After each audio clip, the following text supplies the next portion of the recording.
Good afternoon, ladies and gentlemen, friends and partners. Welcome to the first of Business Talks by the Philippine Chamber of Commerce in Singapore. My name is Tina Di Chico, and I am your host today. We have a great discussion on doing business in the Philippines ahead of us, and an opportunity for you to ask questions to our speakers. Just type in your questions on the comment box if you are on Facebook. Now, let's get to the exciting business of business. But first, a few words about the newly formed Philippine Chamber of Commerce in Singapore from our president, Christy Vicentina.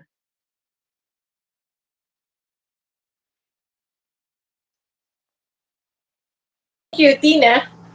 Ladies and gentlemen from the business community, good afternoon and mabuhay. On behalf of the Philippine Chamber of Commerce in Singapore, welcome to our first episode of Business Series, an introduction to doing business in the Philippines. It is our hope that at the end of this session, we will be able to provide you an overview on the Philippine business landscape from the eyes of our expert speakers. But before that, allow me to express our sincere gratitude to His Excellency Ambassador Joseph Del Mariap for his unwavering support and guidance for the founding of the Philippine Chamber of Commerce in Singapore. Prior to his appointment as ambassador, His Excellency Joseph Del Mariap served as the special envoy of the Philippine President to the Republic of Singapore from December 2016 to June 2017. He was the president and CEO of various companies under the PhilInvest Development Corporation, one of the largest conglomerates in the Philippines, that has interest in banking, property development, real estate, power generation, agriculture, and hospitality. Ambassador Yap holds a Bachelor of Science in Management Engineering from the Ateneo de Manila University. He also obtained a master's degree in business administration from the Harvard School of Business. Ambassador Yap is from the province of Cebu. He is married to Lourdes Gutchanon and they have 3 children. Ladies and gentlemen, His Excellency Ambassador Joseph Del Mariap. Thank you, Christy, for that introduction. Philippine Chamber of Commerce President, Ms. Christy Mendoza Vicentina, officers and directors of PhilCham, distinguished guests, ladies and gentlemen, good afternoon and welcome to the first event of the PhilCham Business Series. Today's topic is doing business in the Philippines. Today, I'd like to give an overview on the robust economic prospects in the Philippines, as well as a quick update on investor-friendly policy developments and investment opportunities for foreign direct investors. The Philippines is one of the fastest growing economies. It is an ideal investment destination, offering businesses unique access to a large consumer market and excellent trade options for both within Asia and beyond. Spanning a land area of almost 300,000 square kilometers, the Philippines is about 400 times the size of Singapore. We are a country of around 110 million and home to the world's third largest English-speaking population. And we are a mere 3 hours and 15 minutes away. We are one of the fastest growing emerging markets in the world. From 2016 to 2019, the Philippine economy grew an average of 6.6% per year. In 2019, our economic growth rate was 6%, one of the fastest in Asia. It went up on the last quarter of 2021 with a growth rate of 7.7%, resulting to a 5.6% full-year growth in 2021. The Philippines has been forecasted by Capital Economics to become the world's 18th biggest economy by 2050. Our economy is projected to rebound this year by up to 9%. The Philippines and Singapore will be celebrating its 53 years of diplomatic relations this year. The Philippines and Singapore enjoy a strong, stable, and wide ranging partnership. Aside from being a fellow founding member of ASEAN, Singapore is an important partner and ally of the Philippines, politically and economically. Notwithstanding the effects of COVID-19 pandemic, Singapore still ranked as the Philippines' sixth major trading partner in 2021. It was our fifth top export market and seventh top import supplier, with total trading amounting to 11 billion US dollars. Singapore's share took 6.1% of the Philippines' total trade. The 2021 number is an increase of almost 18% over the trade figures for 2020. Over the last 3 years, the Philippines' total annual export to Singapore averaged 4.14 billion. This is an indication that we are mutually benefiting as trading partners. Singapore has also consistently been one of the Philippines' major investment sources. In 2020, despite the difficulties brought by the pandemic, investments from Singapore amounted to 9 point, almost 10 billion pesos or 200 million US dollars, making Singapore our fourth top source. In 2021, investments from Singapore amounted to 1.6 billion US dollars, making Singapore our biggest foreign investor. When the COVID-19 pandemic hit the Philippines, Singapore was one of the first countries to help. It provided the Philippines with test kits and testing machines, as well as PPEs and medical and hospital-grade equipment to help fight the pandemic in the Philippines. Through this unparalleled gesture, Singapore showed the Philippines the true meaning of friendship and solidarity, for which we are truly grateful. Our long-standing partnership provides a solid foundation for more collaboration.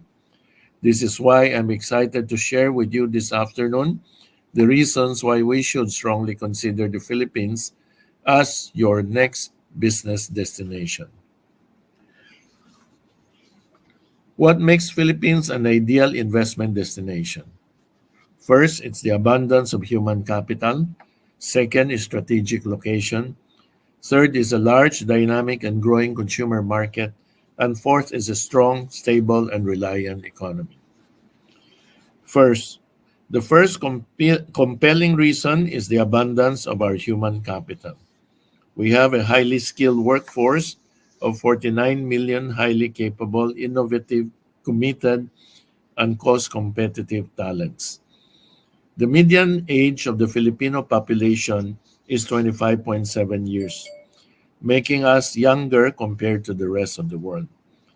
We sit at a so-called demographic sweet spot, which means that we are at the phase when the number of our productive working age population is at its highest. Based on projections of economists, we should continue to reap the benefits of the young and productive workforce for the next 30 to 40 years. Our country produces around 750,000 university and college graduates every year. All are highly educated, English proficient, strongly consumer-oriented, multi-skilled, highly trainable, and digitally literate. Filipino workers easily adapt to other cultures. Our workforce is known for its high level of commitment and loyalty. These are the traits that make our workforce highly valued by employers. The second reason is our strategic location. We are located at the heart of two very economically active regions.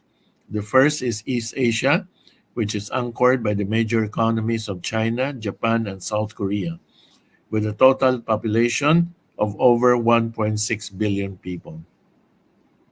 And number two, ASEAN, a dynamic market of 650 million people. All these key markets are all within a short 4 to 5 hour flight from Manila. We are an ideal manufacturing hub for exports to key markets in ASEAN, to East Asia, the US, Europe, and the rest of the world. We enjoy preferential rates through regional trade agreements such as the RCEP, free trade agreements, and the US GSP and EU GSP Plus.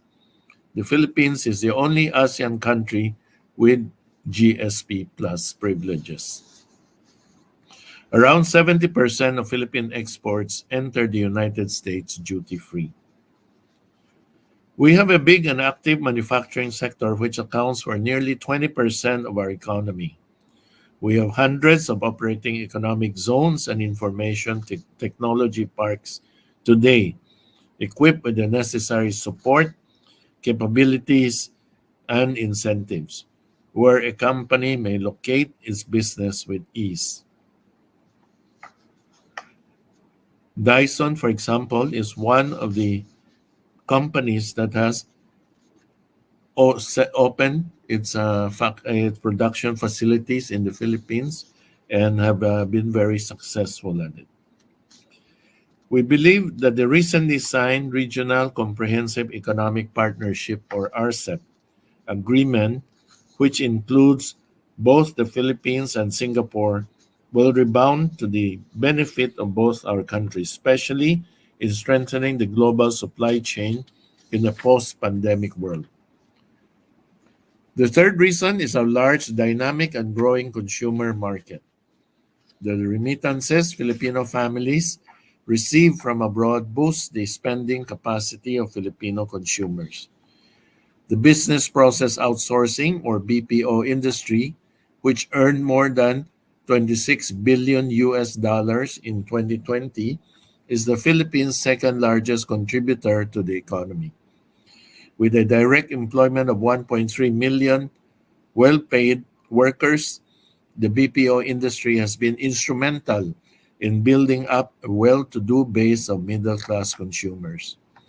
We have a huge domestic market of 110 million consumers, where the majority are young working professionals with the purchasing power and a growing appetite and strong preference for a variety of global goods. Filipino consumers trust the Singapore brand. Aside from the excellent quality that Singapore goods can offer, Singapore also has a credible and secure infrastructure for e-commerce. Plenty of opportunities await Singaporean companies in the Philippines. These three preceding reasons bring me now to the fourth and most compelling selling point of the Philippines, our strong, stable, and resilient economy. Before the pandemic, the Philippines had posted more than 20 years of uninterrupted GDP growth, with the years since 2010 showing remarkable economic growth of more than 6% per year. When the COVID-19 pandemic struck, the Philippines was on a solid position of strength. Despite the setbacks experienced by the global economy, the Philippines remains financially stable. Together with Singapore, CEO Magazine has identified the Philippines as among the best places to invest post-COVID pandemic. Since the second half of 2020, we have seen signs of recovery of the Philippine economy. Manufacturing, production, exports, and our GDP all show signs of improvement. While our full GDP in 2020 contracted at 9.5%, it grew by 5.6% on a quarter-to-quarter basis, showing gradual improvements in the third and fourth quarters. Around 1.4 million jobs were restored between October 2020 and January 2021. Economic data in recent months also point to the Philippine economy, which is on the mend. In the first quarter of 2021, our economy showed a slower contraction of 4.2%, It went up on the last quarter of 2021 with a growth rate of 7.7%, resulting to a 5.6% full year growth, beating economic forecasts. More importantly, the first quarter of this year, 2022, GDP grew by 8.5%. So it is on track to hitting the government's forecast of GDP growth of between 7 to 9% this year. The Philippine economy is expecting rapid growth in 2022 due to further progress towards normalization of the economy. The Philippines' policy to move from pandemic to a more endemic approach to the coronavirus paves way for better economic performance. Early this year, the government has allowed the entry of foreign nationals into the country for business and tourism purposes. And as of today, there is no more restrictions of any kind. There is no requirement for any PCR tests before entering the country or any PCR tests upon arrival. So it is as if it were pre-COVID. The only requirement is filling up an online form with the necessary details, including your vaccination status. In 2018, President Rodrigo Roa Duterte signed Republic Act number 11032, or the Ease of Doing Business Law. The landmark law aims to streamline the current systems and procedures of government services and improve the competitiveness of and the ease of doing business in the country. The law provides for the creation of the Anti-Red Tape Authority, which will be the lead agency in implementing the national policy on anti-red tape, or to ease up doing business. To ensure the strict implementation of the law, ARTA was placed under the direct supervision of the Office of the President. Under the Ease of Doing Business law, processing time with government agencies shall be a maximum of 3 days for simple transactions, 7 days for complex transactions, and 20 days for transactions that are classified as highly technical. Another example is the game-changing Corporate Recovery and Tax Incentives for Enterprise, or CREATE law, which was signed by President Duterte on March 26, 2021.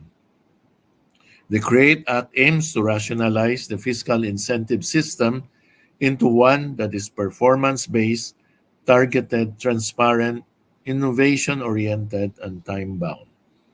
Under the CREATE Act, an immediate reduction of corporate income tax rates for domestic, foreign, and non-resident foreign corporations of from 30 to 25% will be retroactively applied to July 2020 and will be in effect every year thereafter until the rate reaches 20% in 2027 by a decrease of 1% every year.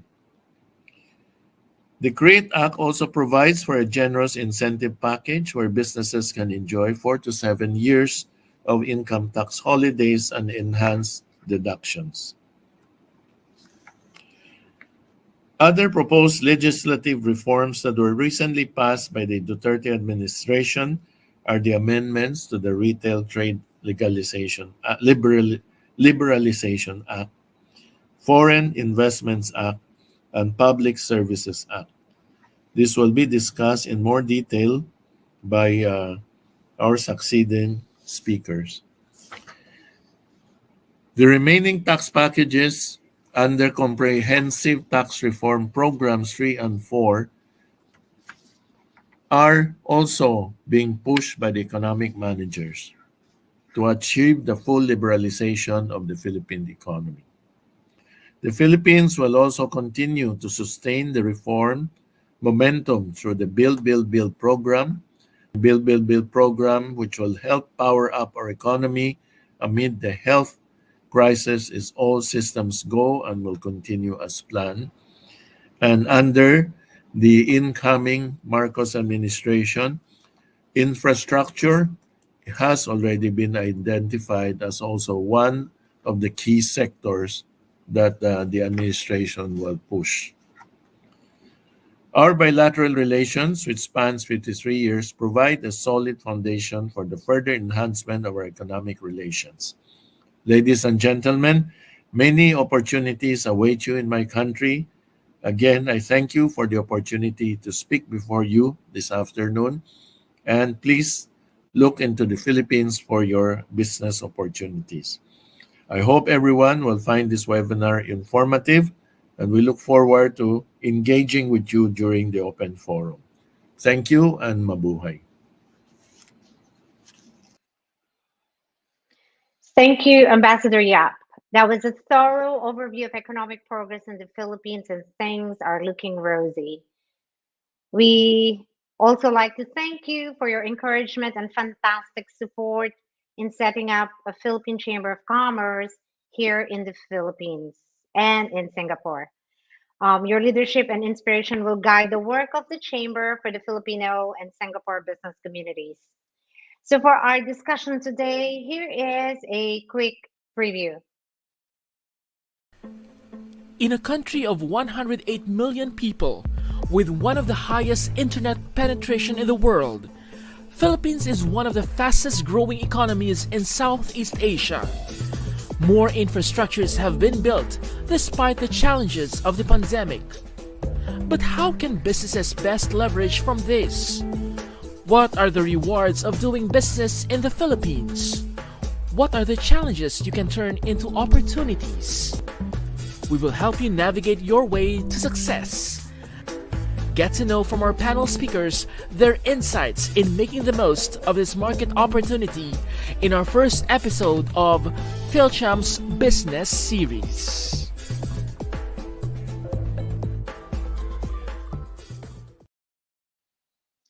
Thank you, and welcome again to our panel discussion. It is my great pleasure to introduce to you our guest speakers today. I will start with Attorney Carla Grepo. Um, Attorney Grepo is the commercial counselor at the Philippine Trade and Investment Center, Singapore, which is the commercial section of the Embassy of the Republic of the Philippines here. Prior to joining the Trade Diplomatic Corps, she was a commercial lawyer in the fields of power, utilities and energy, and regulatory and legislative advocacy. She also served as a director at the Senate of the Philippines. Before joining the legal profession, she worked as a writer, editor, and account manager for social enterprises and startups. Carla holds a Doctor of Laws degree and a journalism degree from the University of the Philippines. Let me introduce our second speaker before we get into the depth of discussion. Our second speaker is Attorney Paul Sangalang. Attorney Paul is an expert in business law, which includes corporate tax, investments, and labor laws. Attorney Paul was appointed University Legal Counsel at his alma mater, the University of the Philippines, where he is also recognized as one of its most outstanding alumni. His other appointments include Executive Director of the National Labor Relations Commission, Chief Legislative Officer of the Philippine Senate, and Chapter President of the Integrated Bar of the Philippines. Attorney Paul also taught law subjects at several colleges, lectured under the Supreme Court's legal education program, and hosted a radio talk show about equality and justice. Currently, Attorney Paul is a legal coach and corporate counsel to many local and international clients. Let me go to our third speaker, Attorney Fermo B. Avila II. Attorney Avila is the Securities Counsel of the Securities and Exchange Commission of the Philippines and leads its company registration and monitoring department. He is a lawyer and accountant by profession and graduated with a Doctor of Laws degree from the Ateneo de Manila Law School. Currently, he is in the Advanced Diploma in Finance and Markets for Policymakers at the Wealth Management Institute in Singapore, a program courtesy of the partners Temasek Regional Regulators Scholarship. One of the roles of Attorney Avila at the Commission is to serve as a resource speaker in international fora, such as the Tokyo Seminar on Investing in the Philippines and this inaugural session of the Philippine Chamber of Commerce. Welcome to our esteemed panel of speakers. Um, we got a very encouraging overview from Ambassador Yap on the economy. So I'll drill down on the specifics and the details. And just feel free to answer which part would be uh, most comfortable for you, or you can share the most. So, my first questions, lady and gentlemen. Companies doing business in the Philippines are observing closely the effects of COVID-19 on our economy, and experts saw three themes that prevailed during the pandemic. One was a digitally enabled economy. The second is a widening wealth gap, and the third is the emergence of new consumer segments. I'd like to ask our panel, how are these economic shifts shaping now? And perhaps Attorney Carla, can you give us a quick overview on how are we with the digitization of Philippine economy? Thank you, Tina, and thank you for having the DTI at the inaugural episode of the PhilCham Business Series. So, on our digital economy, during the pandemic, the government really pushed for initiatives to fast track digitalization among MSMEs and, of course, improve connectivity and digital infrastructure. So, it was during that time that we saw a phenomenal rise in e commerce. So, in fact, this was supported by so many studies and reports, one of which being the Economy Southeast Asia report from Google, Temasek, and Bain and Company. So it said that the Philippines is leading the growth in e-commerce among Southeast Asian internet economies. So at 93% from 2020 to 2021. And it was also notable that the total number of e-commerce merchants grew from 500,000 in 2020 to 2 million merchants in 2022. So, and that's an estimated 6 million social media sellers and users. So among our strengths in terms of competitiveness in is our growing competence in innovation. So before, like in 2014, we only ranked 100th in the global innovation index, but now we're 51st among 132 economies despite the pandemic. So we owe this to our very tech savvy and young population. We're significantly exposed to the internet and other digital tools, and we have performed above the regional average in two pillars: the business sophistication and knowledge and technology outputs.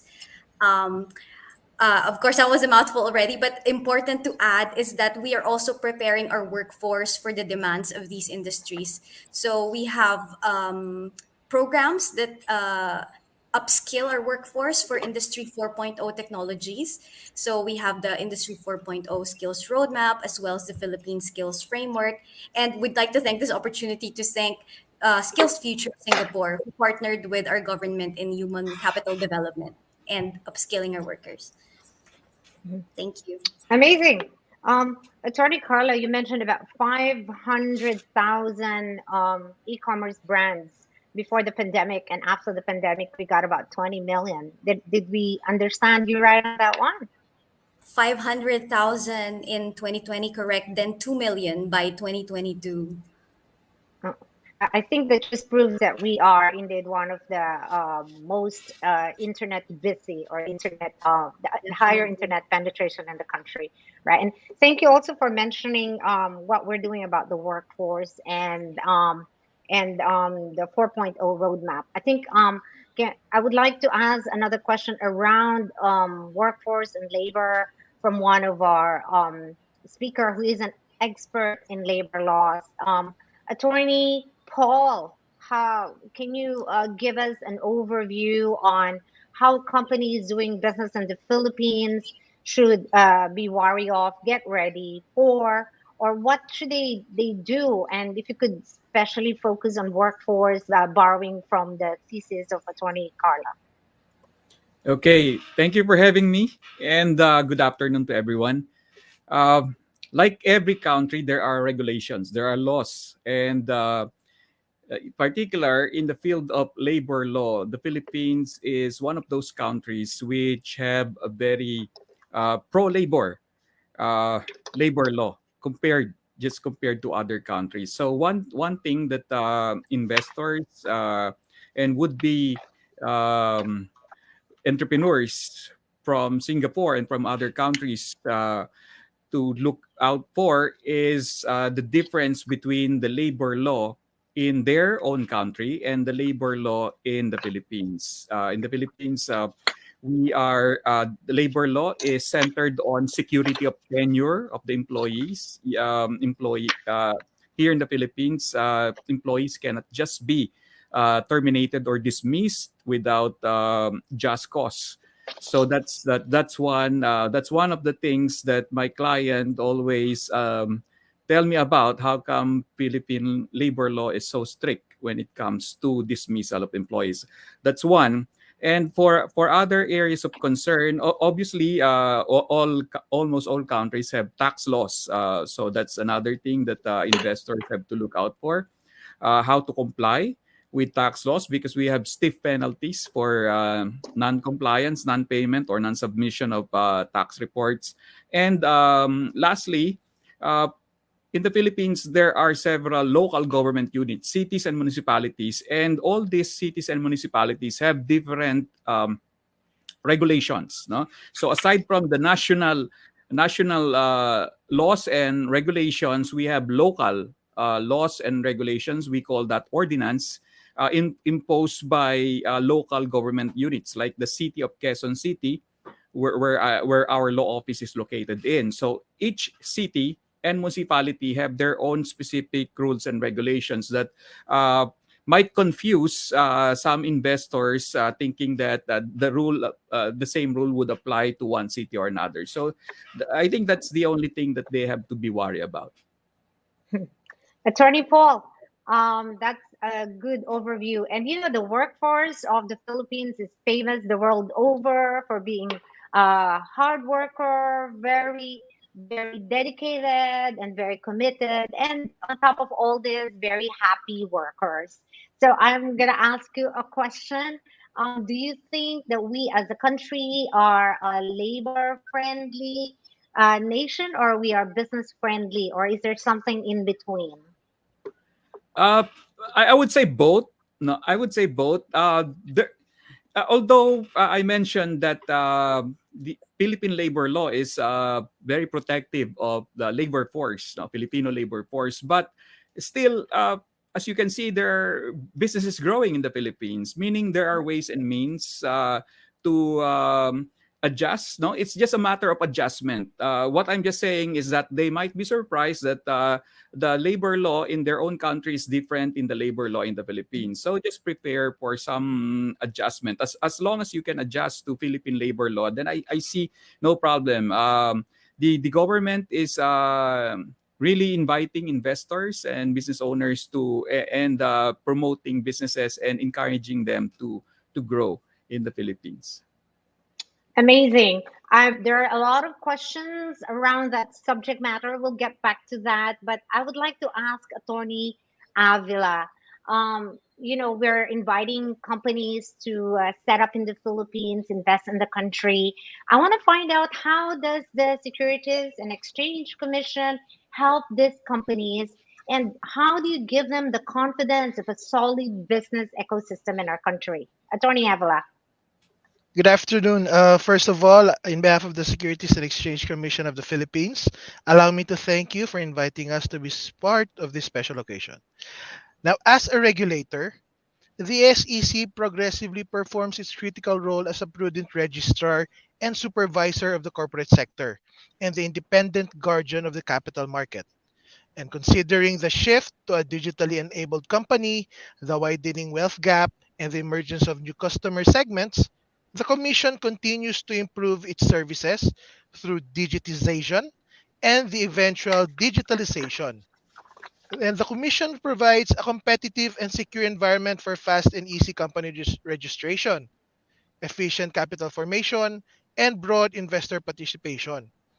It also fosters business innovation as evidenced by the creation of the Philippine Tech Innovation Office. Moreover, the SEC continues to reap global recognitions for advocating good governance and transparency in the Philippine corporate sector.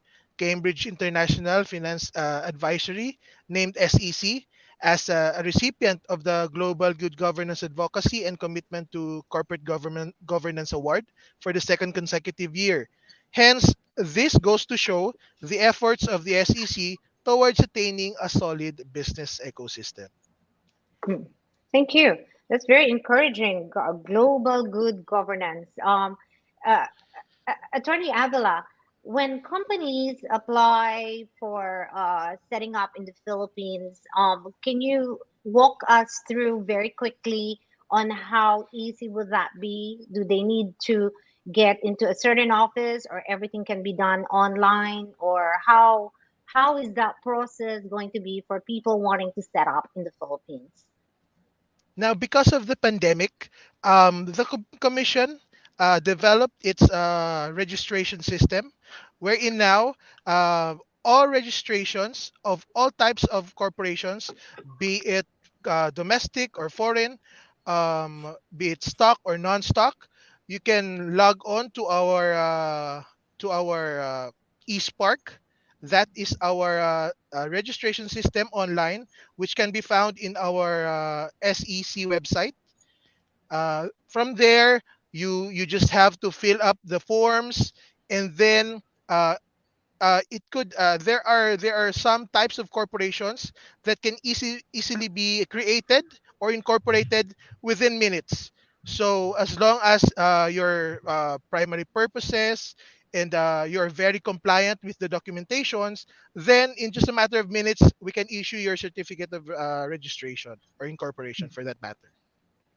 Fantastic news. Again, there are a few questions, but I'd just like to go on the topic of GDP.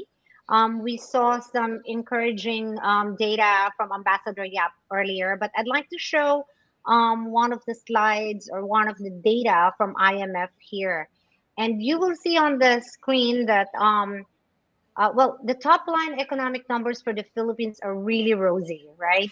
The GDP, as you can see, is projected to expand 6.5 this year. And we have the second highest growth rate in Asia, and next only to India at 8.8%, which is one of the top three most populated nation in the world.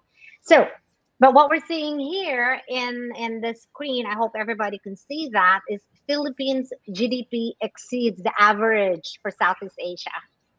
So, on this backdrop, and with the new leadership in the country coming in the next few days, I would like to ask our panel of speakers, what can the business community expect or look forward to? This is such a really great foundation, but what are the things that you would like to highlight for people who want to do in business in the Philippines or invest in the Philippines? We'll go around, but maybe let me start with Attorney Carla. Thank you, Tina. So I want to highlight a few because there have been many game-changing reforms in the last few years, in fact. So as the country ushers in a new administration, we have this, we always call it the game-changing policy reforms, but it's true because it really has positioned the country for a stronger post-pandemic recovery and more vibrant trade and investment. So, of course, the most lauded one of which would be the signing of the corporate recovery and tax incentives for enterprises or create. It rationalizes, modernizes, and offers more relevant incentives to investors, even allowing the president in applicable cases to customize the incentives the way our ASEAN neighbors are able to do. And of course, connected to that is the recently signed Strategic Investment Priorities Plan, it's the SIPP. So this is related to the tax reforms and incentives that can be enjoyed under CREATE. So what it does is it identifies industries and projects that will be eligible for fiscal incentives.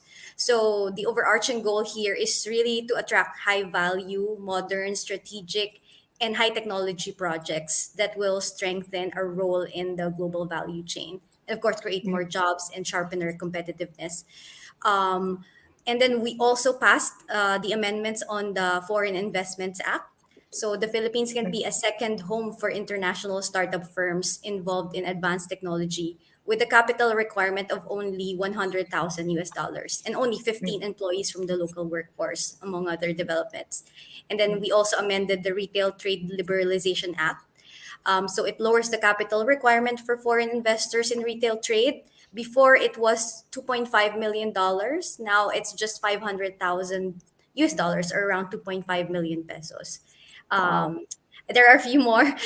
They're really important, so I'd like to go over them very quickly. So the Public Service Act amendments also eased foreign equity restrictions in key sectors from the previous maximum 40% to 100% foreign equity. So we can expect a lot of investments pouring in critical industries like telecommunications, shipping, air carriers, railways and subways, airports, and toll roads, which would make us highly competitive. Mhm. Um, the president also issued EO 127, liberalizing access to satellite services. So it's very much connected to our digital economy growth. It should allow for greater connectivity, even in far flung areas. So I'm sure you've heard in the news.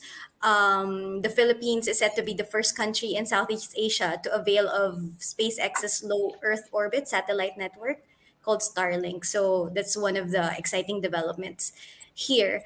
Um, yes, so with a more robust investment incentive regime, so we can expect more investments pouring in critical sectors, and of course, increase our competitiveness against our Mhm. neighbors. Thank you. It looks like you came in with a basket of goodies for us here at Tony. Yes, Um, like, we want to really announce all these reforms that they should be taking advantage of. yeah. So how can we pick on this basket of really great stuff that you're putting before us? I'm sure the website would have those information like the Foreign Investments Act, the SIPP, and the Retail Trade Act that is really, really encouraging. Um, where can we get all this information to start with? And maybe that's something we can share on the website of the Philippine Chamber of Commerce later on for our viewers. And but yeah, I really like this whole basket of things that you are presenting today. Um, we'll put some of those on the website later through your kindness. But I'd like to ask Attorney Avila on what can we expect or look forward to with the new leadership, with all these great things that are happening or that has been laid out for us. What could the foreign investors or what could be people doing businesses in the Philippines expect to? Think Attorney Grepo already covered a lot of stuff. I mean, all the amendments to the business laws that govern business here in the Philippines have been fully and extensively discussed by Attorney Grepo. But one thing that I think I can guarantee, or I can give assurance to the business community, is that despite the country's new leadership coming in, the business community can expect that the SEC will remain faithful to its commitment of providing exceptional service to the general public. So I'm speaking here from the perspective of the Commission. Now, the SEC will still continue to enforce all laws affecting corporations and partnerships.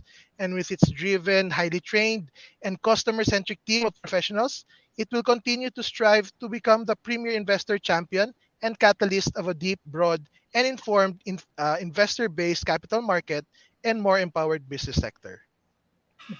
Thank you, Attorney Avila. And yeah, I've done a few registrations in the Philippines and helped other companies. And yeah, I must say that you guys are doing a great job. And I think this is a great opportunity also to tell the world about it. Attorney Paul, my question to you. Yeah, in the last 2 years and what has Attorney Grepo mentioned, we saw a lot of developments in IT, e-commerce, retail, and healthcare. If you look at your crystal ball, Attorney Paul, what are the sectors or industries that you see are going to make headway in the next 12 to 24 months? Okay. Before I answer that question, let me add that since you want sort of a guide to what investment opportunities are available for foreigners, for foreign companies and foreign businesses in the Philippines, uh, the Philippine government usually issues what we call a negative list, no? The foreign investment negative list. And in this list, we compile all the businesses and activities that requires or that has restrictions on foreign ownership and control. For example, owning land, or engaging in retail trade, as discussed by Attorney Grepo. So this is a compilation of all the laws from the Constitution, from the new laws, and from the rules and regulations issued by the government, so that it's like a one-stop shop document where any interested foreign company can look to see if they can go into these businesses. One business that is always open for foreign investors, for foreign businesses, is the export market. No? As long as if you locate your business in the Philippines and if you're export market oriented, then it's open to 100% foreign ownership. So that's basic in our laws. Now I'm waiting for the latest negative list to be issued by the government. And once this document is issued, it's good that you have it in your website, no, in the PhilCham website, for reference of everyone, especially for the Singapore business community. Now, going to your question, I believe that an untapped potential in the Philippines is the education and training, uh, what you call this, activities or business, no. We because of the pandemic, because of the lockdown and the restrictions on in-person or face-to-face classes, Filipinos are now more familiar with online learning, no, with like this occasion, like this webinar event. And but however, I think there is still a lot of innovation that needs to be done, because there's a lot of difference. There's a better, I am sure there's a better approach to online learning and online training, not through the use of apps and other educational tools. So we can use the same method we had with face-to-face classes, face-to-face workshop, and seminars for online training. So there has to be some sort of micro or e-learning type, wherein through the use of your cell phone, through the use of an app, you can improve your skills. So I think there's a big untapped market waiting for a good app to come out, so that it would be recognized and by the Philippine population, Philippine learning population. Mhm. Amazing. Yeah, amen to that, Attorney Paul. And I'd like just to mention that along the lines of education, we have a number of Singapore startups, and I see them on the audience now that are doing a lot on the education field with our Philippine companies. So there's a kind of technology exchange from our partners here in Singapore and with our companies in the Philippines. And I think your wish, your dream, the picture that you just painted is happening or about to happen in full. We have a lot of questions from the audience, and we are going to be respectful of everybody's time. So if I may, I'll just shoot out a few questions here, and just raise your hands if you want to answer. One is, what is the Philippine government program or support for OFWs who wish to start a business, if any? Attorney Carla, would you like to address that question? Sure, Tina. There are several, but a good starting point for them would be to visit Negosyo Center Online. This is a new initiative of the DTI that also started during the pandemic. So they can go to dtinegotiocenter.online. There are business advisors there from 8 a.m. to 5 p.m. Monday to Friday who can advise them like locations, funding, getting started. So this is a spin-off of the Negosyo Center program that was established under the Go Negosyo Act. So we have negosyo centers across the country, but because during the pandemic, people could not go there physically. So now we have this negosyo center online. So the business advisors can teach them how to apply for a business name, register their business, trainings and seminars available, as well as funding sources. Amazing. We have a lot of questions on create law here, and I think it would be too extensive to discuss. Is there an opportunity for you to, Attorney Avila, Attorney Paul, to just give a one sentence, one overview on what should we be looking as far as the create law, or how are the FDIs going to be benefited from this, or essentially maybe what is the one piece of advice you're gonna give to people wanting to do business in the Philippines? Attorney Paul, let's start with you. Uh, okay.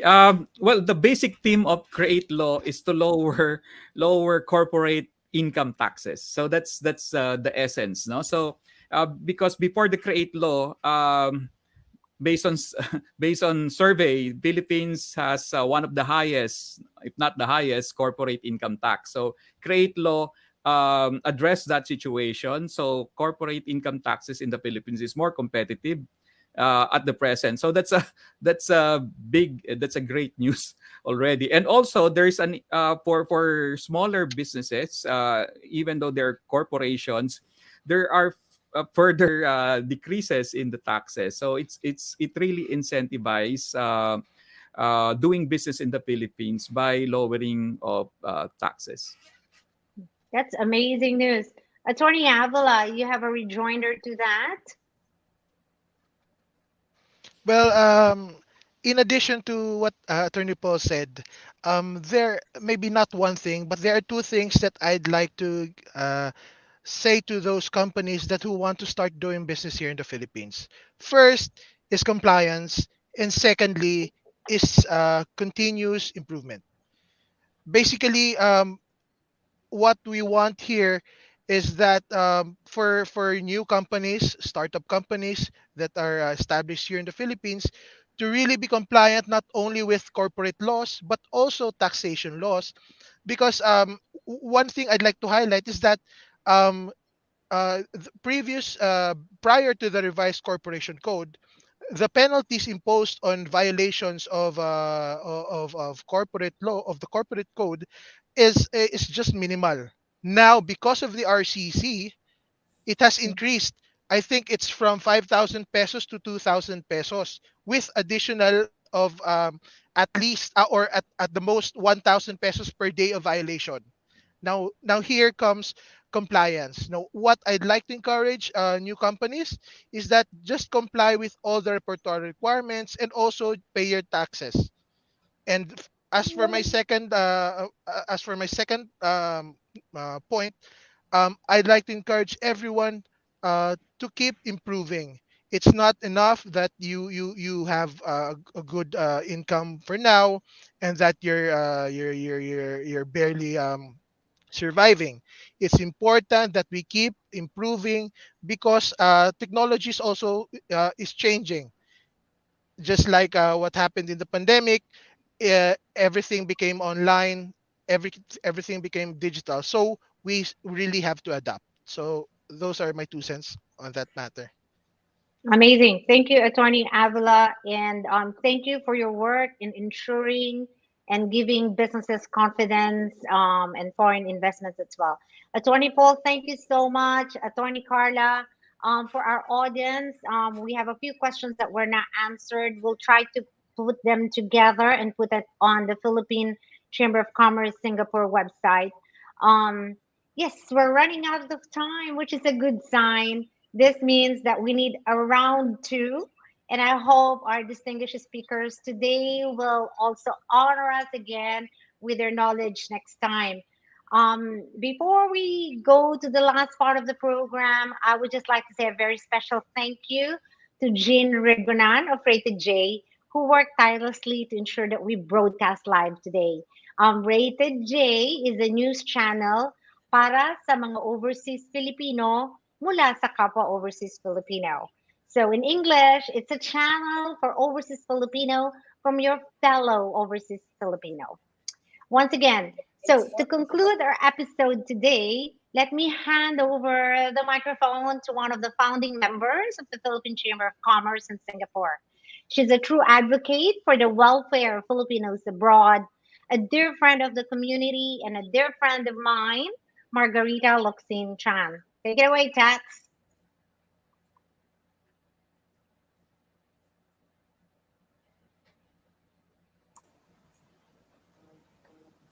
Okay.